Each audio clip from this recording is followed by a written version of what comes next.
Time కాపు ఉద్యమం సమయంలో ముద్రగడ పద్మనాభంను ఆయన ఫ్యామిలీని ముఖ్యంగా కాపు యువతను రోడ్ల మీదకి వస్తే అక్రమ అరెస్టులు చేశారు అని చెప్పి ఆరోపణలు ఉన్న నేపథ్యంలో అండ్ పవన్ కళ్యాణ్ కూడా అప్పుడు 2019 ఎన్నికల్లో టీడీపీకి ఎగైనెస్ట్గా ఆయన ప్రచారం చేశారు కాబట్టి అప్పుడు కాపులు వైసీపీకి ఓటేశారు.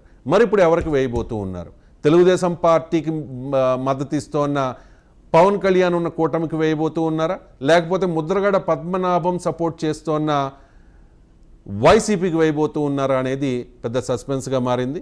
ముద్రగడ పద్మనాభం ఆయన కాపు ఉద్యమాన్ని ఉవ్వెత్తున ఒకనొక టైంలో తీసుకెళ్లారు. 2016 జనవరి 31 కాపు ఐక్యగర్జన తునిలో జరిగింది.